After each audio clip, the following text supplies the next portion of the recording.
வளமையான அதே இழுத்தடிப்புகள் பின்னடிப்புகள் அதே மாதிரியான அந்த ஸ்லோவான அரச இயந்திரம் மிகவும் ஆறுதலாக செயற்படுறதை இப்பயும் காணக்கூடியதாக இருக்கிறது. இங்கே அரசாங்கம் மாறினாலும் அரசு அதே அரசாங்கத்தான் இருக்கிறது. அதாவது அரசியல் தலைமைத்துவம் மாறினாலும் அரசாங்க கட்டமைப்பு அரசாங்க இயந்திரம் அதே இயந்திரம் இருக்கிறதும் சில நேரம் இதுக்கு காரணமாக இருக்கலாம். ஆனால் 2026 ஆண்டுக்குரிய பட்ஜெட்டை பார்க்கும்போது வடக்கு கிழக்கு மாகாணத்துக்கு இந்த முறை ஓரளவுக்கு நிதி ஒதுக்கப்பட்டிருக்கிறது.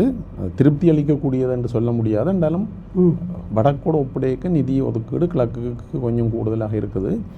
வடக்கு மாகாணத்திலேயும் சில குறிப்பிடத்தக்க திட்டங்களுக்காக பெயர் குறித்து இந்த திட்டம் என்று சொல்லி நிதி ஒதுக்கீடு இருக்குது. ஆனால் இது தொடர்பாக நாங்கள் கேள்வி எழுப்புகிற போது 2ஆம் வாசிப்பு நேரத்திலே சொன்னார்கள், நாட்டுக்கான நிதி ஒதுக்கப்பட்டிருக்கிறது, அதில் வடக்கு கிழக்கும் உள்ளடக்கப்படும். நாங்கள் வடக்குக்கு கிழக்கு கண்டு சொல்லி ஒரு விசேடமான தலைப்பு உள்ள நிதி ஒதுக்காவிட்டாலும் இந்த நிதி ஒதுக்கீட்டில் வடக்கு கிழக்கும் கவனிக்கப்படும் என்ற ஒரு கருத்து அவர்களால் சொல்லப்பட்டது. அதாவது பொதுவான ஒரு நிதி ஒதுக்கீடு அவங்க இருக்குன்னு சொல்லி அப்படி தான் பெரும்பாலும் இருக்கிறது. இப்போ இந்த 2026 ஆண்டுக்குரிய வரவு செலவு திட்டத்தை பார்த்தீங்களென்றால் 68% நிதி மீண்டு வரும் செலவினங்களுக்காக தான் ஒதுக்கப்பட்டிருக்கிறது.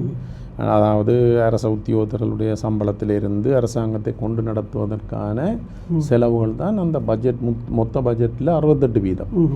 32% நிதி தான் மூலதன நிதியாக இருக்கிறது. மூலதன நிதி என்று சொல்லிக்க கட்டுமானங்கள் அபிவிருத்தி தொடர்பான புதிய வேலை திட்டங்களுக்கு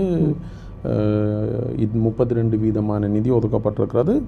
அதுலேயும் பெரும்பகுதியான நிதி ஏற்கனவே தொடங்கப்பட்ட கடந்த அரசாங்கங்களால் தொடக்கப்பட்ட திட்டங்களுக்காக ஒதுக்கப்பட்டிருக்கிறது. அது நல்ல விஷயம். அந்த அரசியல் காரணங்களுக்காக அந்த திட்டங்களை விட்டுட்டு போகாமல் அது மக்களுக்கு நன்மை பயக்கிற திட்டமாக இருந்தால் அதை முன்னுக்கு கொண்டு போய் முடிக்க வேண்டிய தேவை இருக்கிறது. ஏனென்றால் ஏற்கனவே பெருந்தொகையான நிதி அதில் செலவழிக்கப்பட்டிருக்கிறது. ஆகவே இந்த மூலதன நிதி ஒதுக்கீடு குறைவாக இருப்பது இந்த நாட்டினுடைய அவர்கள் எதிர்பார்க்கின்ற அந்த அபிவிருத்தி தொடர்பான செயல்பாடுகளுக்கு போதுமாக இல்லை என்றதான் என்னுடைய கருத்து.